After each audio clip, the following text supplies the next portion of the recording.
mbokk yi ñu leen di gërëm di leen sant woote woon daje bi pour waxtaan ci li nga xam ne moo xew ci réew mi. li xew ci réew mi mooy coow loo xam ne taaloon na réew mi ñaari at ci gannaaw. réew mi yëngu ba ñëpp jàppoon ni nguuru Macky Sall sax dina rot te bu ñu wéyaloon def naa nguur gi rot na. coow li yëngaloon réew mi ba fukki bakkan ak ñeent rot ci lu mat juróom-benn fukk juróom-benn téeméer 600 ci ay nit gaañu ci ñii seen bët ñii seen loxo ñii seen tànk ñu ne lu mel nii musuñu gis mu am Sénégal wala mu toll noonu. yàlla def ci ndox mu sedd jaarale ko ci ay intervention yu amoon fii. Sénégal yëpp jàppoon nag bu ñu génnee ci loolu kii nga xam ne moom la ñu dénk réew mi Macky Sall dina bàyyi tappale yi ak caaxaan yi bàyyi justice àttekat yi muy utiliser pour xeex ay adversaire politique am bàyyi alkaat yi muy dooleel leneen dal leen ci kaw citoyen te xam ne liñ ko fi tegee mooy defar réew mi jubale Sénégalais yi wàññi seen coono dem ci anam bu rafet ñëpp loolu la ñu gëmoon. waaye ñu gis ni ndekete moom bi mu génnee ci loolu gàcce la ko def ci boppam. gàcce la def ni dafa amoon defet ne nag xaaral ma dem fagaru defaraat sama bopp. moo tax ku dem seeti ko rek dégg naa boo dem dafa ne est-ce que xam nga ne li fi amoon dootu fi am.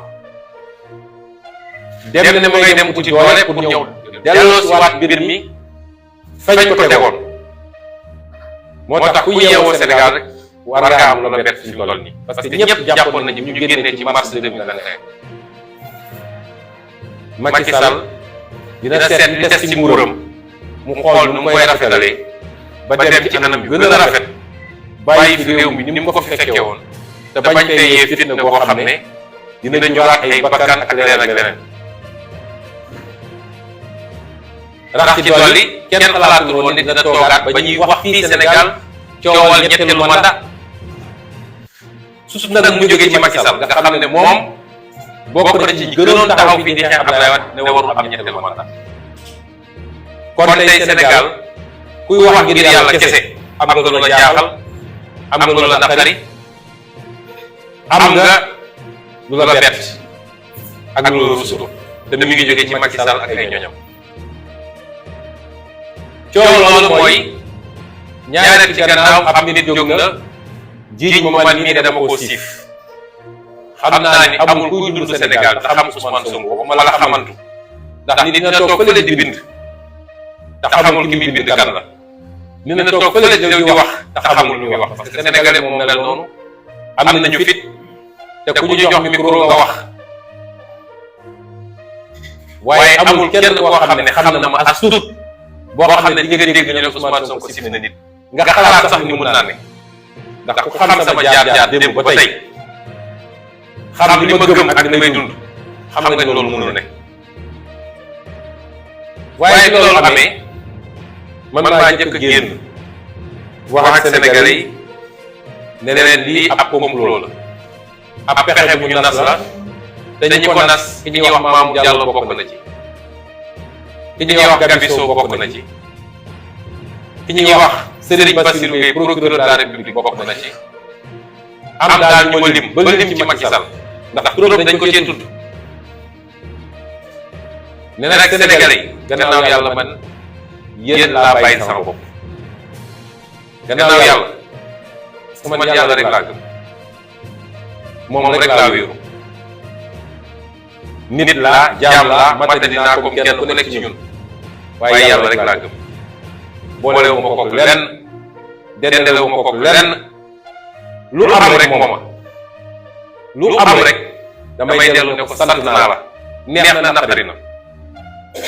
ma ne Sénégal yi gannaaw yàlla yéen ñi nga xam ne yéen a ma tax a sonn yéen ñi nga xam ne yéen a ma tax a xeex yéen ñi nga xam ne yéen a tax ma bàyyi sama lépp ñàkk sama lépp ngir Sénégal baax ba faw yéen mbir mi seen mbir la. bu ngeen nangoo li Macky Sall bëgg ma xam ne loolu la yàlla dogal ma muñee ko sama borom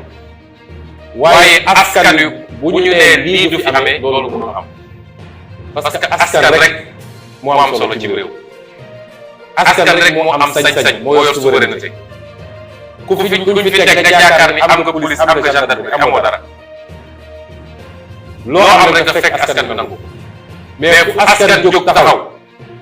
ñëpp taxaw doon lii duñ ko nangu amul nguur ko mës a mën a dégg amul nguur gu ëpp doole ci àdduna bis bu askanam yëpp jógee waxuma lenn lu ndaw ci askan bi de mais li ëpp ci askan bu jógee ne lii du fi amee loolu mënul am. moo tax bi askan bi ànd ak man ci li ma wax gëm li ma leen wax bi ñu jógee gis ngeen fi mu mujje mooy ñu doon fexe ba jàppuñu yóbbuñu bàyyiwaat nañ ñu andi ñu ko suñu kër loolu mooy wane doole askan. ñu jàppoon ni nag foofu la mbir bi yem que Macky Sall dina delloo xelam ci yàlla bàyyi justice bi muy utiliser ngir di song ay adversaire politique ndekete moom dafa wuti woon doole pour ñëw ne foofu rek gàcce gi ma amoon ndax moom gàcce la ko jàppe nit bu beew nit bu rëy bu dara amee wala nga xool loo ci mën a tiré ci lu baax yow da ngay jàpp ni gàcce la faaw mu fay mu dellu ci loola daal di dem li nga xam ne moo ne woon seen li ñu laloon ba ci début bi te li ko gën a firndeel mooy benn jigéen ñuy wax Dior Diagne soxna la ci Antoine Diome bi nga xam ne mooy ministre de l'Intérieur dafa am lu mu rëccaloon ci jamono jooju defe naa loolu mu rëccaloon yéen ñëpp gis ngeen ko mu rëccal ab message boo xam ne da ko doon yónnee keneen daal di juum yónni ko kenn ku ma jege lan la ci wax mooy dossier bi bu leen ko tëj ndax bu ngeen ko tëjee réew mi day tàkk manifestation dina jóge fu ne fii ak bitim réew te loolu baaxul ci réew mi baaxul ci nguuru Macky Sall la ngeen di def mooy da ngeen koy bàyyi mu toog këram bu ko defee enquêteurs yi woo ko di ko laaj ay question juge bi programmé procès ba nag bu ñëwee procès yàq der la ndaw si ñëw naan fii la ma jaar def na ma lii def na ma laa bu ko defee daram yàqu ci Sénégal yëpp dootul mën a taxaw laaj baat Sénégalais yi lii moo ne woon seen lal seen pexe ñu nas ko lii la ñu wóyee de waaye pour def ko il fallait ñu dem ut ñu leen koy defal moo tax su ma déggee ñu ne tànn nañu seen i juge ba noppi du mën a déet ndax li jiitu moo tax ñu war koo xam naka la ñu tànnee Omar Maham Diallo bi nga xam ne mooy juge d'instruction benn ñu ngi ko tànn ci wàllu mbokkoo parce que wax su jotee dañ koy wax nañu bàyyi raay wax ji dañ ko tànn ci wàllu mbokkoo ndax moom li mu seet ak ñu bëri ci gouvernement bi mel ni ñoom Abdoulaye Daouda Diallo keneen ak keneen ñun xam nañ ko ñu tànn ko ci wàllu mbokkoo ak wàllu waaso loolu méthode bu Macky la waaye li ma bëgg du am mooy du mën a dox ba féewale xeet yi am Sénégal ak ethnie yu am Sénégal ndax fii ñëpp bokk ndey ak baay waaye loolu mooy premier critère bi ñu wëlbati ko tànn ko ci kaw moom bi mbir mi ne kët ne jonn page Facebook bi mu yor daf cee dugaloon benn texte bu mu publié bu mu partagé texte boobu ki ko bind dafa ne woon Ousmane Sonko dañ ko war a yóbbu kaso moo def lii moo def laa moo def lii te xam ngeen ni kuy juge dañ laa aaye ngay génne yu mel noonu di ko publier ndax juge dafa am benn obligation bu mu am obligation de réserve dossier bu nekk en cours tribunal même su dee yow yaay yor dossier da nga war a maandu kon moom loolu rek disqualifié na ko loolu rek waroon na tax mënuñu koo jox dossier bi waaye loolu moo tax ñu dem jëli ko Ziguinchor parce que il leur fallait ñu am koo xam ne li ñu bëgg dina ko def ñu tànn ko ci anam yooyu daa koy jël waajal ko nag ndax def nañu 8 mois balaa ñu koy jël bi ñu ko jëlee toogaat na lu mat 7 mois laalu dossier bi loolu nag dégg nañ ko ci te weddiwuma ci dara ndax keroog bi ma duggee ci bureau fekk ñu sotti saafara ci suuf bureau bi yëpp mu dem wut ay bandage ñu bandal ko loxo bi juge ak bu nar jàmm def loolu lan moo jar loolu yëpp ci dossier boo xam ne instruction kese la ba ñu génnee laa ne samay avocat kii def na ordonnance bu yàgg ba teg li muy def nii yëpp day mettre la forme rek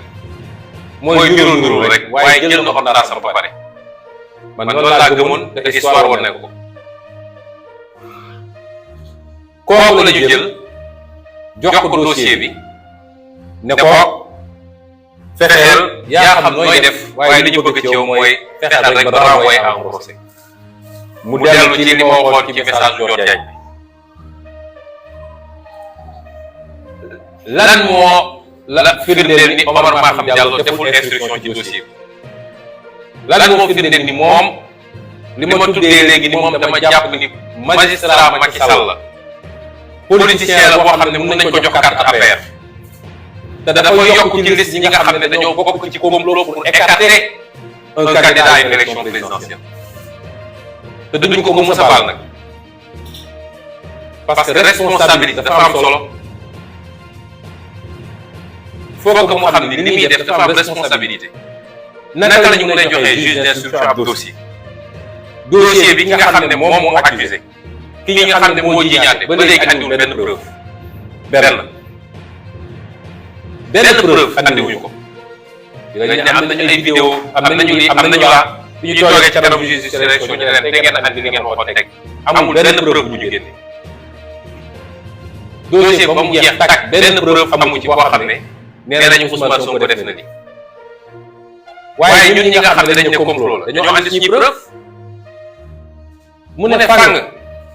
lan mooy suñu preuve nee nañu dossier bi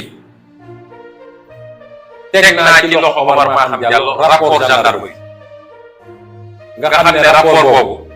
andi na yeneen jombe ci réew mi ñu bëri ci ñi Sénégal njort nañ ni alkaati yooyu nga xam ne réer nañu kenn ki ñu gis ko ñu lay ko kenn ki ba léegi gisuñu ñëpp ñu bëri njort nañ ni rapport bi bokk na ci li leen yóbbu ndax rapport bi li ci nekk dafa garaaw wa jël rapport bu mel noonu teg ko ci loxo Omar Maham Diallo rapport bi am signature ñu ko war a signé am cachet yi am lépp li ci war a nekk rapport bi wax ni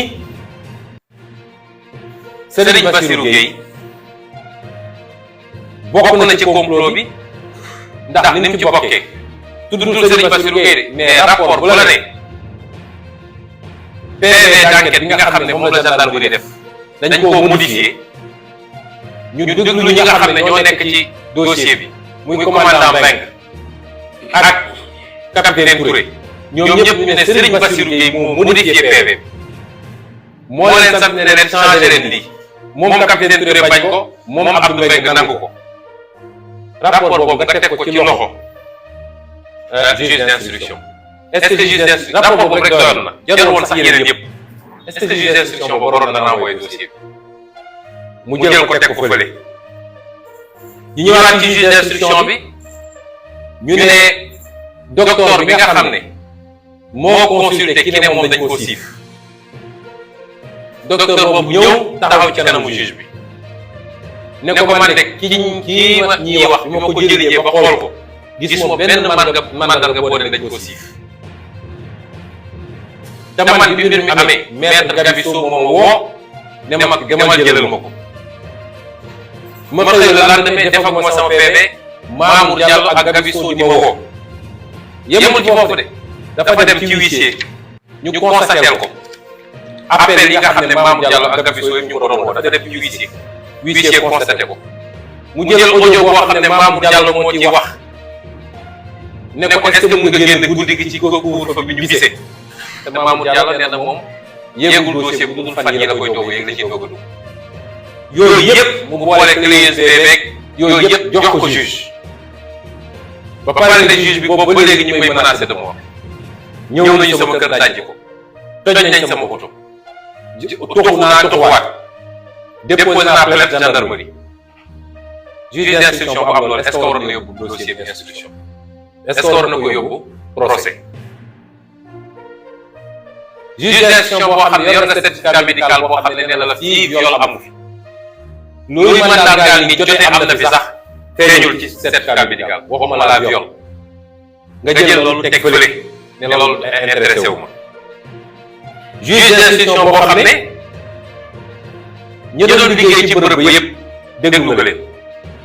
nu mu tuuti ñeent wala juróomi nit ñëpp ne la lii ngay wax mënul ne yéeguma ko te maa ngi woon ci bërëb ba toog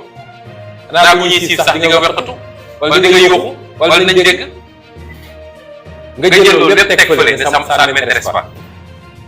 juge d'instruction boo xam ne capitaine Touré bi nga xam ne moo def enquête bi def na déposition ne ko li ma mës a déclaré yëpp wax ko ci presse ko feneen confirmé naa ko j'assume nga jël loolu teg fële ne intéressé wu ma juge d'instruction boo xam ne ki ñuy wax MC Mbaye Niass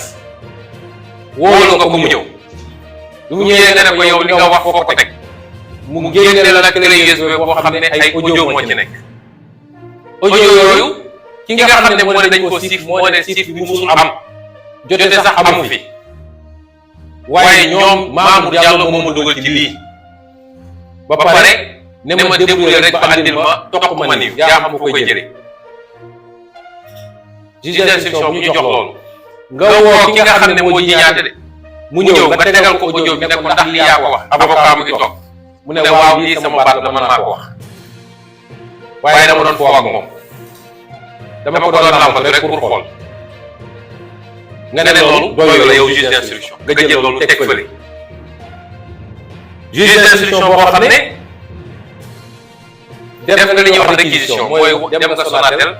dem Tigo ñoom ñëpp nga jël numéro téléphone ñëpp nag muy ki jiñaate muy ki ko doon dawalal ñoom ñëpp ñu def réquisition résultat yi bi mu ñëwee ba egg si suñu loxo avocat ñun ñoo ko traité résultat yi wane ni lu jiitu bés ba ci boppam ak ëllëg sa ñooñu ñëpp ñi ngi doon wonte ba guddi googu yëpp tey réquisition nga xam ne kenn mënu koo trafiqué nga am loolu yow juge d'instruction mu leer ni lii association de malfaiteurs la dañ ko comploté nga ne loolu doy la moom it daal di teg fële kon man jàpp naa ni Oumar Maham Diallo dafa def lu ko neex wala li ñu ko sant bett ma nag ci li ma wax di jiitu waaye bett mooy ci dama gëm ni lu bëri def ko ci sagoom ndax ku dem foofu ci bureau fekk li fa nekk ci ay renseignements généraux fekk fa ci li fa nekk ci ñoo xam ne mën nañoo faat bakkan ci lu dara ñeneen foofu soo demee ñu naan audition bureau bi nekk en face yëpp ay renseignements généraux ñoo fay nekk ñay nekk foofu di yóbbu di andi te ñooñu tey ñoom ñooy instruire dossier bi ndax ñoom ñooy woo samay nit naan leen tel jour dina am telle chose am na ci benn alkaati boo xam ne Casamance dëkk Nappel la sant boo xam ne ren man damay wax nii directement nekk ci mbir mi bokk na ci ñuy accompagner plaignante di ko andi te dañuy nekk tout le temps bureau Oumar Maham Diallo moom mooy woo samay nit une semaine avant ne ko tel jour dina am confrontation tel jour dina am telle activité kooku mooy joxe léegi information yi kon moom instructeur dossier bi man loolu laa gëm magistrat yi nag il faut jël seen responsabilité parce que bëgg a jaamu état bëgg a jaamu exécutif ñoom waratuñu taxaw fi di wax indépendance de la justice parce que amul sénégalais bu gëm indépendance de la justice ci li gën a métti ci mbir magistrat boo gën a am yaakaar ñaare bis suñ ko woy ci yenn poste yi dootoo ko xam ne Oumar Maham Diallo bañal ñu lu bëri ndax bañal nañu samay avocat dañoo bind ne ko avocat yi nga xam ne bokk nañ ci complot bi faw nga déglu leen muy maître Dior Diagne ak maître Gabisso mu lank ne du ko def ndax nee na ñooñu dañoo am kiiraay li ñuy wax immunité waaw du même justice moom juge d'instruction boobu ci toogal foofu avant moom ak procureur du ñoom ñoo yëkkati woon sama kiiraay man en tant que député man dama gëm ni kiiraayu député moo ëpp doole kiiraayu avocat ndax député askan wi moo ko fal avocat nag profession la ci ñetti fan lu musul am ci àdduna la ñuy yëkkati sama kiiraay man kon su dee ay avocat ñuy ay citoyen ñëpp dem bokk ci association de malfaiteurs ñu ne ñooñu kenn du leen laal parce que rek avocat lañu loolu baro bi si boppam war ko nangu te bind naa baro bi man bind naa ko ñaari yoon bind naa le parquet général juge bi bañal nañu ba ni mu mujjee barki démb nga xam ne lu jaadu la ci procédure mooy réquisitoire bi nga xam ne kayit bi nga xam ne procureur moom la bind muy réquisitoire définitif samay avocat ne ko na leen ko communiqué mu laal ko communiqué wu leen ba tey yi ñuy wax ak yéen loolu jaadu na juge bi bañal na ma mën a génn réew mi te bi mooy ñetteel yoon bi mooy troisième fois man maay kenn ci maire ci Sénégal fal nañ ma maire depuis fukki weer ak lu tegu maire yëpp génn dem defar seen coopération décentralisée ñi ñu jumeleel ak dem participer ci forum internationaux yi pour lu ñu andil seen mairie mel nu man maay maire boo xam ne tey mënu maa génn Sénégal nee nañu je suis sous contrôle judiciaire pourtant bu leen nit bindalee lu leen neex nañ ko te nekk contrôle judiciaire nañ ko bàyyi mu dem Paris mel nu man maay maire boo xam ne mënu maa génn tey réew bi ci mujjee mooy ñaar fukki fan ci gannaaw samay avocat déposé nañu ne ko suñu client dafa war a dem Guinée Conakry dafa war a dem Mali dafa war a dem Burkina Faso dafa war a dem Côte d'Ivoire ci cadre activité politique mais aussi cadre maire parce que fu mel ni Mali dañuy terminer suñu accord de coopération ak commune Kati et fu mel ni Côte d'Ivoire commune Bouaké nga xam ne moom la ñu jubaleel ba tey jii ba sànq tontuwul xanaa kay administration judiciaire le minimum mooy nit su la bindee nga tontu ko ñaari at ñu tere ma génn réew pour ma jógee Ziguinchor jaar Balaaru ñëw Sénégal ñëw Dakar sax mënuma ko parce que faaw ma jaar Gambie ndax su ma bëggee jaar Vélingara jaar Tamba daanaka 1000 kilomètres la te mënuma ko ñaari at ci lu dëgg loolu ba kañ kon jàpp naa ni li may wax sénégalais yëpp di ko wax suñuy militants di ko wax suñuy sympathisants di ko wax opposition sénégalaise bi di ko wax société civile bi di ko wax mouvement citoyen ñun benn adversaire la ñu am du Macky Sall suñu adversaire dëgg mooy la justice sénégalaise une partie de la justice sénégalaise nga xam ne dañ koy instrumentaliser suba ak ngoon pour mu daal ci kaw képp ku ne d'accord ak Macky Sall jàpp loi bi di ko interpréter nu leen neex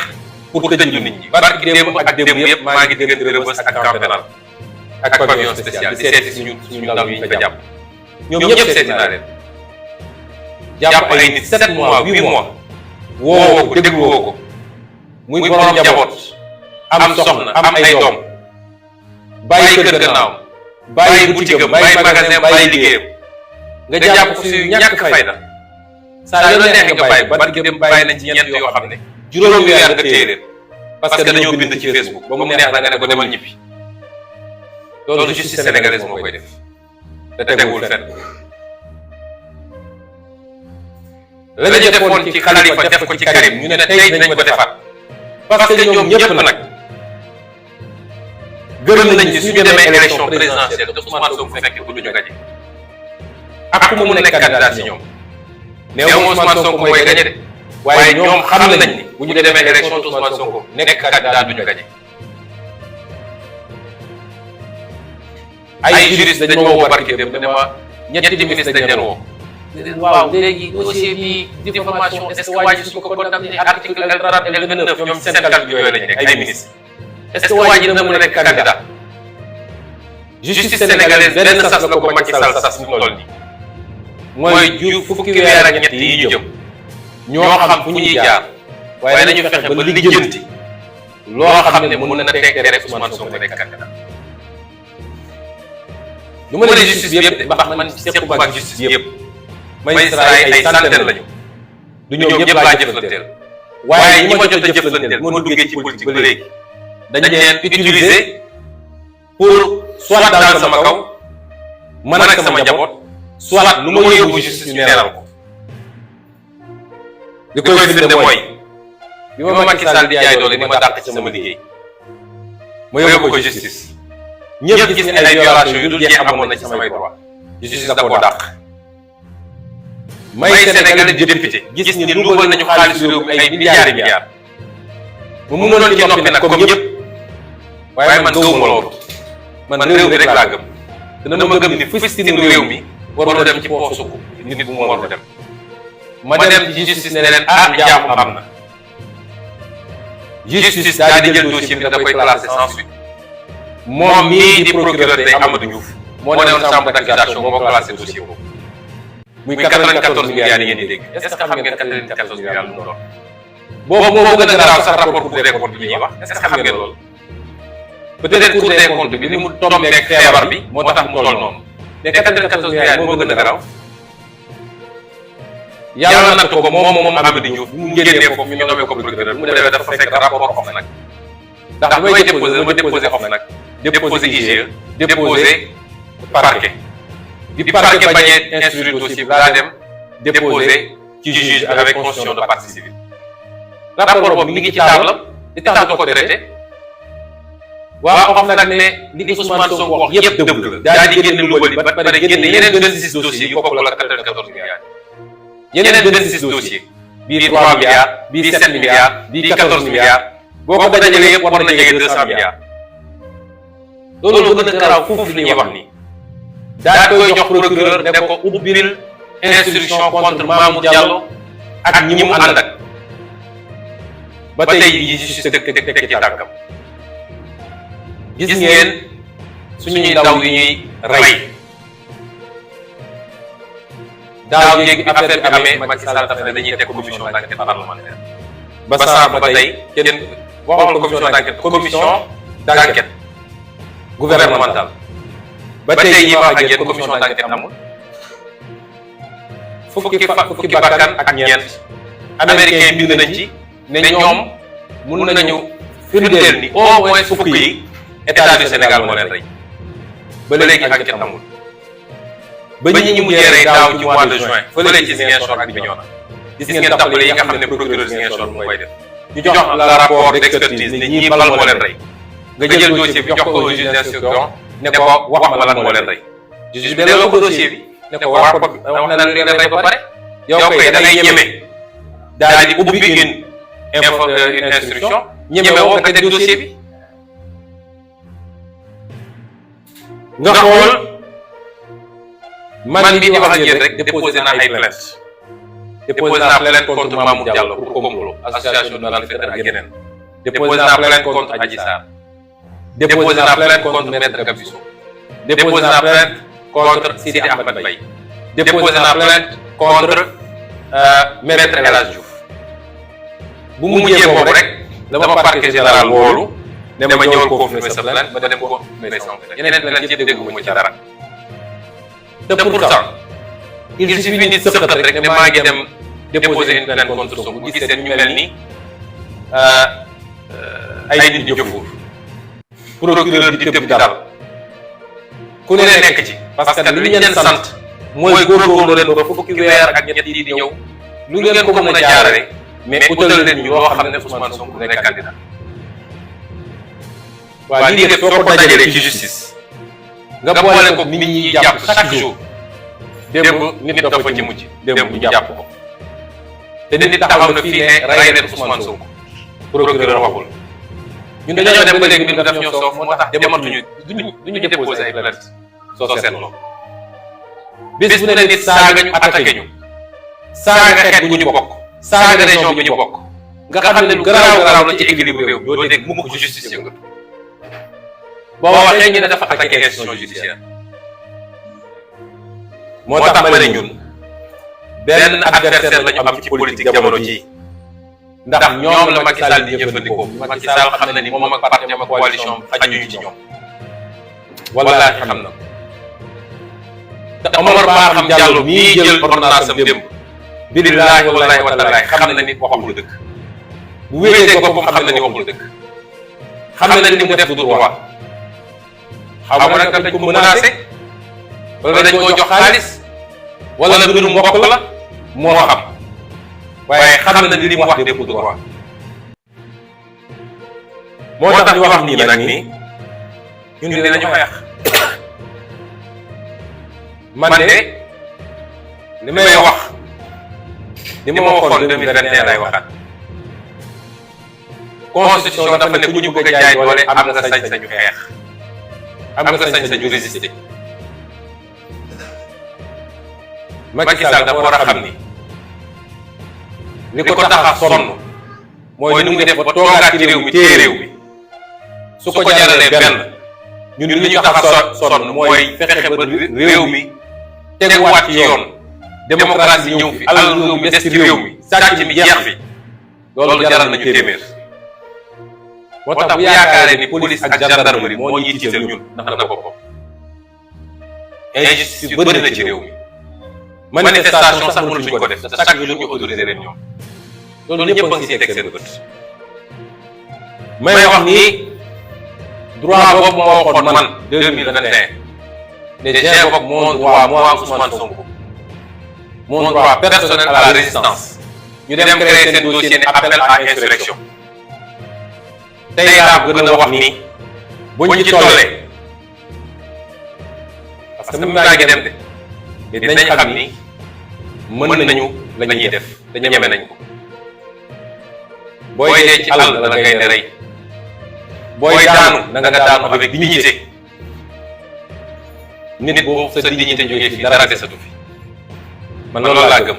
te gëm naa ni ñi ànd ak man yëpp loolu la ñu gëm ma yokk ci nag nii kilifa diine yi ci réew mi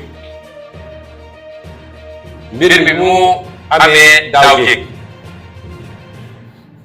man demuma seeti kenn demuma ci benn kilifa diine ne ko wax ci demuma ci benn kilifa aada ne ko wax ci xam ngeen lu tax ñaar rek moo tax benn orma gi ma jox kilifa diine yi ba yenn yi bu ma bëgg a dugal leen ci dama naan nañu def li def rek lu yàlla def ñu xam ni nii la ñaar wax naa leen ko léegi dama gëm ni dama gëm yàlla d'abord waaye gëm ni askan wi tax ñuy sonn askan woowu du toog di ñu seetaan ñuy faagagal moo tax bi may wax askan wi laa waxal mu amoon nag ay kilifa diine yoo xam ne teel nañ ci àddu wax ci wax ju am solo ñu ràññee ci ku lim juum nag waaye ñu ràññee ci sëñ Habib Sy Dabakh yeneen dañuy fàttewul tax fàttali ko taxawaayam te li mu doon wax bu ñu ko teeloon dégg mbir bu egg foofu mu yegg noonu yéen ci fàttaliku sëñ Fallou Mbacké Diawara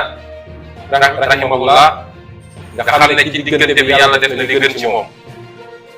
lan ci doon wax buñ ko déglu woon mbir bu egg fu mu egg ba di ci yàqu ci ak ñeneen ñoo xam ne ci seeni xutba nee naa ko lim juum ay imam ay ustaaz ay prêtre am na ñu bëri ñoo xam ne waxoon nañ ci te ñun ñoo dem laaj leen wax leen parce que dañoo jàpp ni bu ñu bokkee réew mi ñoom ñuy suñu kilifa ci fànn googu ñu nangu leen ko bu ñu gisee lu nar a yàq réew mi aañuwul ñuy xaar ba ñun ñëw ne leen wax leen ci parce que tuuti nañ trop ci wax leen lu ñu war a wax ak lu ñu war a def waaye malheureusement kenn déglu woon ba mbir mi egg fi mu yegg bi mu yeggee fi mu yegg it gëm naa ne kilifa yëpp def nañ ci liñ ci mën a def waaye sëñ Mountakha Mbacké yàlla na fi yàgg te wér dafa jël ay ndaw yebal leen yebal ndaw bu mat ndaw nag muy sëñ Bassirou Porokhane bi mu ñëwee ñun ñëpp dañoo daje fii lañ ko recevoir hôtel Mamour yéen âge la presse na ngi woon foofu mu wax ci kanam àdduna yëpp nag parce que du loo xam ne dañoo tëjoon ci néeg di ko wax moo tax xaawi ma fi sutura li may wax yëpp su ngeen duggee léegi ci YouTube ci saat vidéo yi mu wax ñëpp dégg ko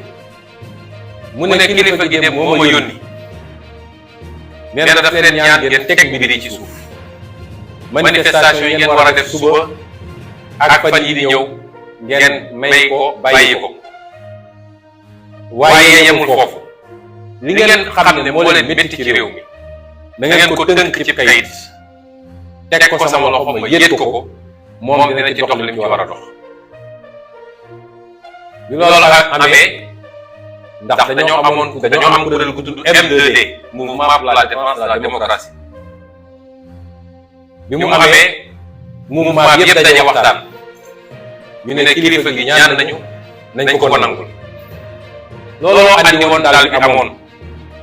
ci jamono jooju dafay baax ñu fàttali parce que jamono jooju bu ñu bàyyi woon xale yi continuer li ñuy def ñaari fan la ñuy teg ñaar moo mën a am soit góor gi dina daanu wala li fi rot ci bakkan dina bëri trop man ci lañ ma doon doog a bàyyi le 6 laa génn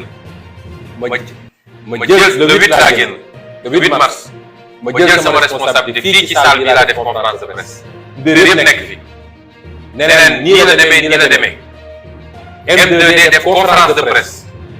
ñu ne kon mbir mi ñu ngi ñaan ñëpp ñu bàyyi mu sedd kenn ku ne dellu këram loolu nag doonoon ndam ci Sénégal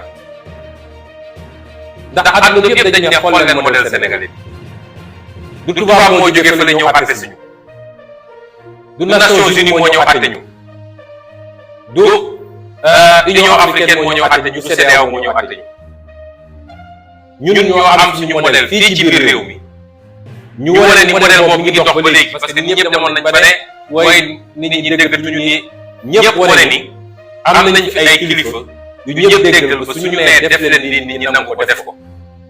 mu woon ndam bu rëy télé yëpp wane ko France 24 BBC TV5 ñëpp def ci reportage ndam googu nag nga xam ne ndamu Sénégal la woon di ndamu suñuy kilifa diine waaye dina nag suñu ndam ñun ñi acteurs yi nga xam ne seet nañu lu bëri jox cër ak orma suñuy kilifa ba tax ñu ñaan ñu teg ci suuf suñu ndam la woon ñu nit ndam googu nag mi ngi waaj a ndërweelu ndax fi ñu jëm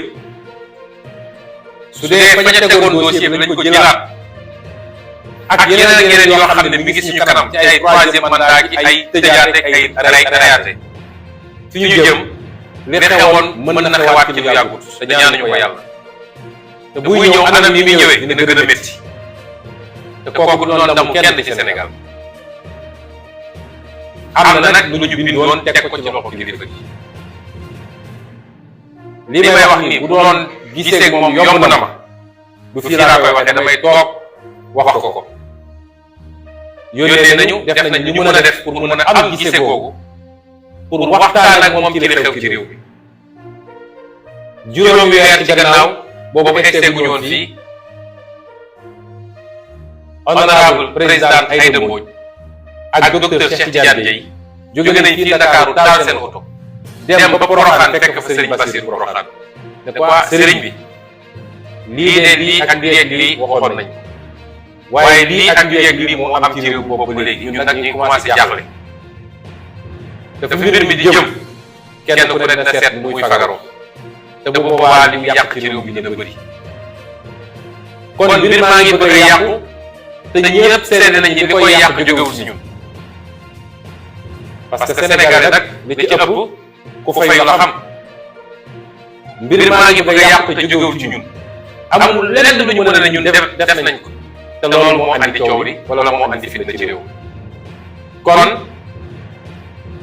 waxuñu ko parce que dañuy wut ndimbal waaye bu dee réew bu amee fu mu toll ñii nga xam ne ñoom la ñu jiital wóolu leen gëm leen ñu kilifa diine faaw rek ñu wax ci parce que ñun ñëpp seen njaboot lañ kon dañ leen di teel a yéegal balaa ñuy egg foofu kilifa diine yëpp nag la ñëw ndax ñun amuñu si xaj ak seen kilifa diine yëpp yi nekk ci réew mi am nañu ci commencé addu démb rek envoyé nañ ma benn boo xam ne def naa kenn ci njabootu sëñ Abdou Lahad sëñ Murtada moo ko ci wax ñu koy rafetlu bu baax rafetluñ ko parce que dafa wax loo xam ne daf ñu arrangé mais dafa wax loo xam ne mooy njëriñu réew mi kon ñu wax ñu tëjee ko foofu wax nag li fi xewoon bu ñu bàyyi mu demaat noonu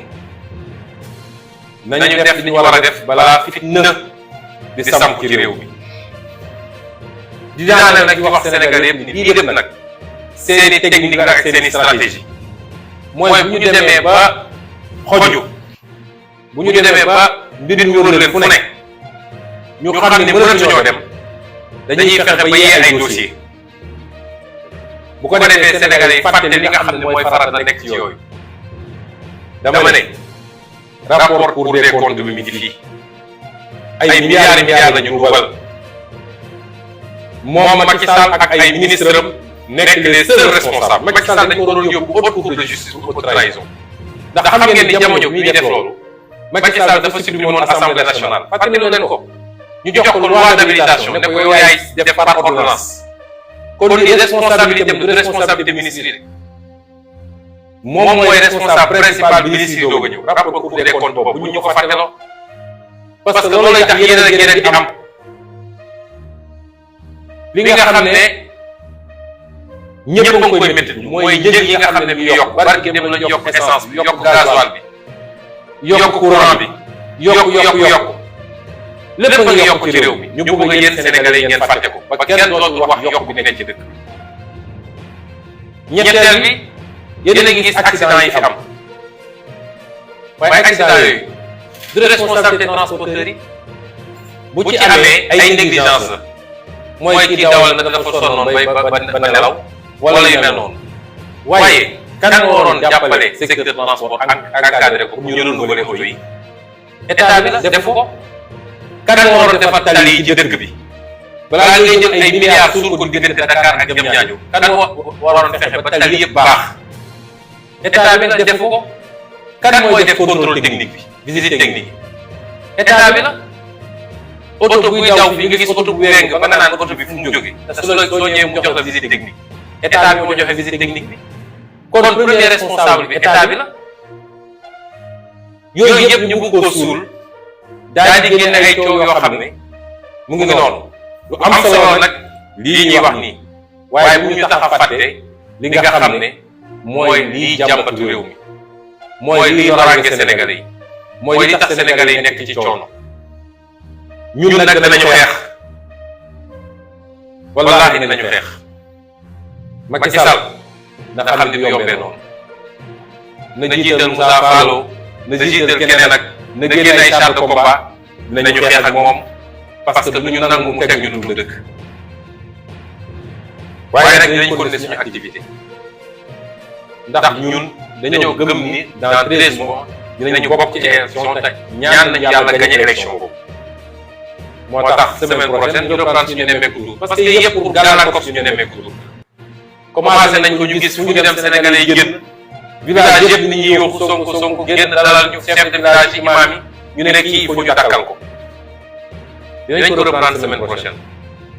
commencé nañ ko ñu yónni ñu alkaati yi ñi sànni ay lacrymogène ak leneen doyul leen ñu ne léegi nañu activer la justice waaye bu soobee yàlla dinañ ko reprendre semaine prochaine ñaareel bi mooy ñi ngi woo Sénégalais yëpp rawatina militants yi ak sympathisants yi ci meeting bu mag boobu nga xam ne ñu ngi koy organiser dimanche bi bu soobee yàlla ci Kër Massar ci terrain boobu nga xam ne fa la ñu faagagaloon fa la ñu faatoon suñu premier martyr ci politique muy soxna Mariama Sagna ba léegi dossier boobu traité wuñu ko 2017 ba léegi ñu assassiné ko ci conditions yi ñu xam ba tey jii justice yëngatuwul ci mbir mi kon ñu ngi leen di gërëm di leen sant may daaneel nag sax mooy ñi nga xam ne moom la ñu seetal géopolitique bi muy waa APR la ñu nekkee mën nañ ko ñun de te bu ñu buggee réew mi rek egg fenn fi nañu continuer ci li ñu nekk wóor di saaga di xaste di fay ay nit naan leen wax leen lu bon ci nit daal di monter ay milices yoo xam ne Macky Sall si boppam moo leen encadré milices yooyu tey dañ leen di jox ay gànnaay ak ay grenades lacrymogènes ay samba yoo xam ne duñu takk der duñu policier duñu gendarmerie nga jox leen gànnaay ak li grenade lacrymogène ñu ñëw ci manifestation yi di sànni nit ñi ak di tiire nit ñi. Ziguinchor gee ma dëkk am na ñu fa yóbbu teg leen fa ñun xam nañ ñooñu ñëpp identifié nañ leen xam nañ fi ñu dëkk waaye nañu xam ni la ñu bëgg a taal ci réew mi ci ñoom lay gën a métti bu soobee yàlla ndax ëpp ñu nit ëpp ñu ay ndaw te dara gu ñuy xeex ñu ngi leen di gërëm leen sant. ma ne woon nag ban heure ma jël waaw xam ngeen je prends un vol à 15 heures maa ngi jégalu rek dinaa joxe benn wala ñaari laaj yu gaaw mais avion du xaaraate du kaar ndax xam ngeen embouteillage yi waaw benn ñaar rek un homme une femme un homme une femme.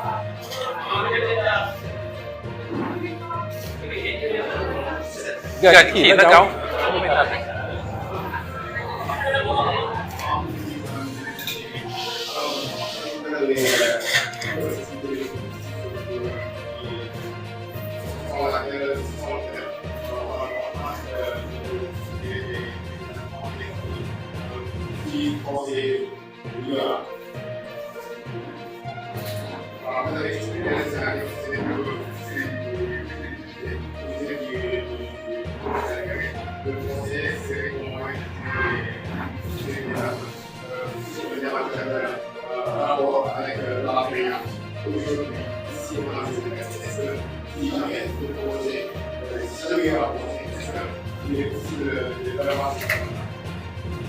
Mais je vous ai dit que depuis le début, j'ai dit que tout cela est... Je vous ai dit que depuis le début,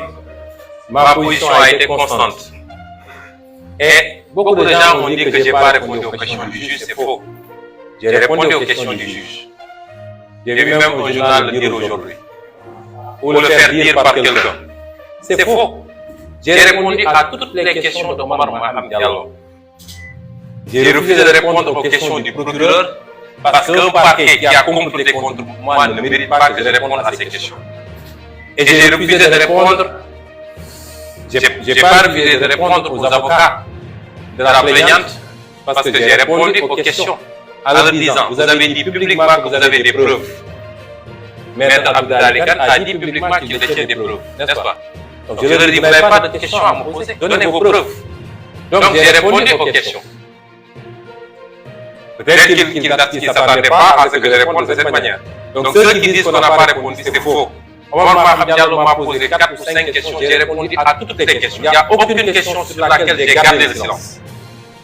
Est-ce que vous savez qu'en matière de procédure, vous avez le droit de dire je ne réponds pas, vous avez le droit de garder le silence, vous avez le droit de dire je n'ai pas de réponse à cette question, et vous avez le droit de dire de répondre comme vous voulez. Je n'ai gardé le silence à aucune question de Omar Maham Diallo. Donc tous ceux qui disent non, il a refusé de répondre, c'est faux.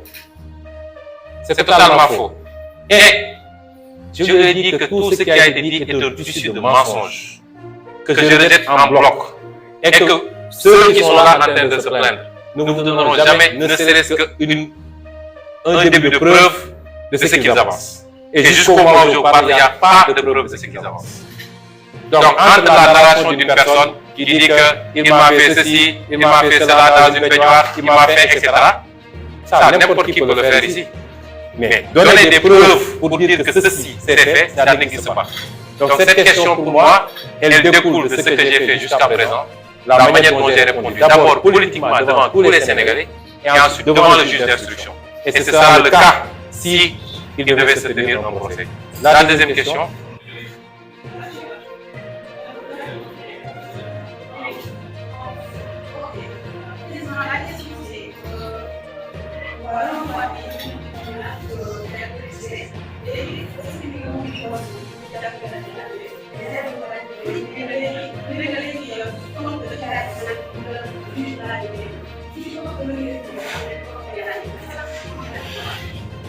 Non, su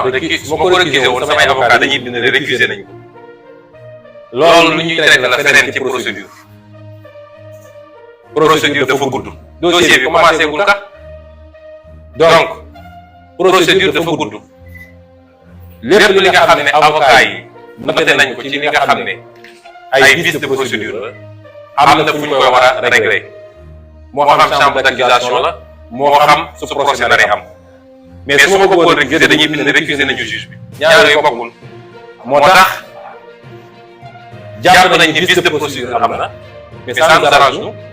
woo na ma dem uyu ko parce que même su ma ko récuser woon su ma wooyee dama war a dem uyu ji parce que institution judiciaire bi dañu jox respect c'est pas sa personne qui nous intéresse donc su ma ko demee uyu mu laaj naa ko tontu naa ko question yi mu laaj yëpp ñaareel nga wax nag mooy loolu bi ñu wax léegi xam nga li am solo dama ne dañoo nekk ci yoon du lépp la ñuy wax dinaa dem ci procès bi bu ma dem ci procès bi dinañu àtte du ñu àtte nangam loolu du fii laa koy waxee li ma mën a wax mooy wax naa fi ñu toll ci procédure bi ak li ci nekk ci ay njombe Sénégalais yi nag nañu wax ci njombe yooyu parce que du ngeen ñu faral ay étape ñu ne dañu tëb ci étape bii di ñëw suul ñun suulaguñu man egguma ci wax procès fii ñu toll nii la ñu wax ak Sénégalais yi di am ba ñu xam ni lii dossier judiciaire dossier politique la te ñun dañ koy traité politiquement moo tax bu ma fi nekk naan la maa ngay dem procès dew ma procès lii dina am wala dina am ñu ngi leen di gërëm leen sant ngeen comprendre nag parce que jërëjëf